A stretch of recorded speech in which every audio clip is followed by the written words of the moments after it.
Meanwhile, in Missouri at the Capitol, at the U.S. Open, Donald Trump attended, the first president to do so in over 20 years, and there was clearly a mixed reaction that included audible boos.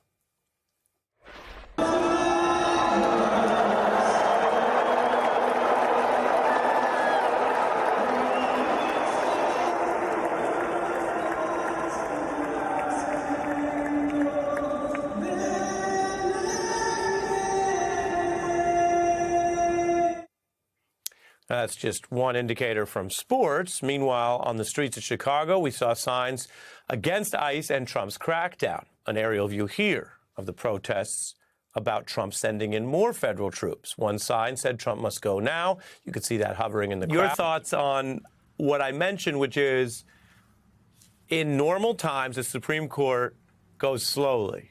We've seen them when they want to go slow.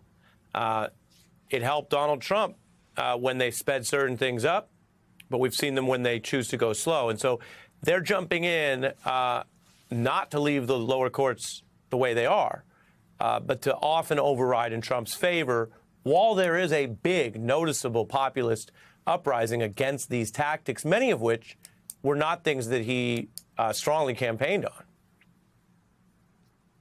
Yeah, the thing is, Ari, the court can move slow, the court can move quick. They move quick when they feel like it.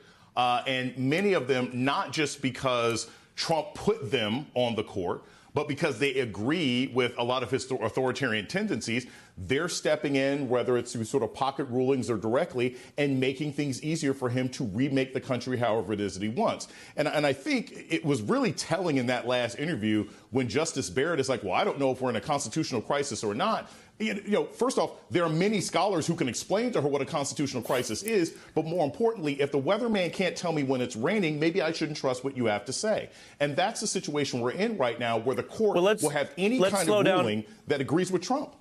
Let's slow down on that point, because I meant what I said, that if she wasn't ready for the question and didn't have a great answer, that's not the test of a judge. In other words, if she could have a better answer and write it down in a ruling, we'd all say great. But the term constitutional crisis has become coded for, is this all messed up or not? And her interviewer was kind of saying, hey, this isn't that messed up, right? Like, don't believe the hype. It's not a constitutional crisis. And then she says, I don't know, but yeah, it's not. And so, of course, that itself is concerning, because there being guardrails shouldn't be coded for anything other than enforce the guardrail. I don't care what party the president is. If AOC is elected and says that her, quasi-socialist agenda means she can send troops anywhere to do anything, anytime, send the troops into every hedge fund without due process, you know what I'd say then?